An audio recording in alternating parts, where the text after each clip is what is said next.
अजित पवार यांची महाराष्ट्र ऑलिम्पिक असोसिएशनच्या अध्यक्षपदी आता सलग चौथ्यांदा निवड झालेली आहे। उपमुख्यमंत्री आणि राष्ट्रवादी काँग्रेसचे अध्यक्ष अजित पवार यांची महाराष्ट्र ऑलिम्पिक असोसिएशन म्हणजेच MOA मध्ये अध्यक्ष म्हणून आता एकमतानं निवड झालेली आहे। 31 सदस्य संघटनांपैकी 22 पेक्षा जास्त संघटनांनी त्यांना पाठिंबा दिलाय आणि त्यांच्या पॅनलमध्ये सुमारीवाला, प्रदीप गंधे, प्रशांत देशपांडे तिघे उपाध्यक्षपदासाठी निवडणूक होती आणि ते निवडले गेलेले आहेत। आणि मनोज कुलकर्णी आमचे प्रतिनिधी आपल्याबरोबर आणखी सविस्तर तपशील जाणून घेऊया। मनोज, खरं तर हा सामना वेगळ्या पद्धतीने होता कारण मुरलीधर मोहोळ सुद्धा रिंगणामध्ये होते आणि अजित पवारांकडे आता पुन्हा एकदा MOAचं हे अध्यक्षपद आलेलं आहे। काय नेमके तपशील आहेत? अगदी बरोबर आहे। उपमुख्यमंत्र्यांनी राष्ट्रवादी काँग्रेसचे अध्यक्ष अजित पवार यांची महाराष्ट्र ऑलिम्पिक असोसिएशन म्हणजे MOAच्या अध्यक्षपदी एकमतानं निवड झालेली आहे।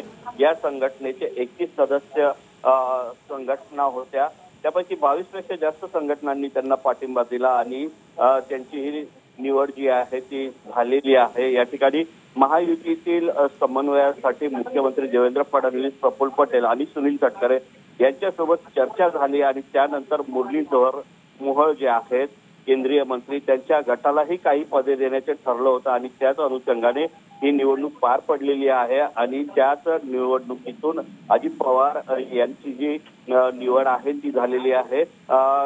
पुन्हा एकदा असं अधोरेखित होत आहे की क्रीडा आणि पायाभूत सुविधा, खेळाडूंचं कल्याण आणि पारदर्शकतेसाठी पुढील 2 वर्ष ते काम करणार असल्याची माहिती समोर येत आहे आणि अशा प्रकारे अजित पवार यांची महाराष्ट्र ऑलिम्पिक असोसिएशनच्या अध्यक्षपदी निवड झालेली आहे। आता थोड्याच वेळात ही जी प्रक्रिया पार पडलेली आहे आणि अजित पवार बाहेर येतील आणि या संदर्भात माध्यमांशी सुद्धा बोलणार आहेत आणि अशा प्रकारे सगळे माध्यम प्रतिनिधी सुद्धा तयार झालेले आहेत। थोड्याच वेळात अजित पवार हे येत आहेत।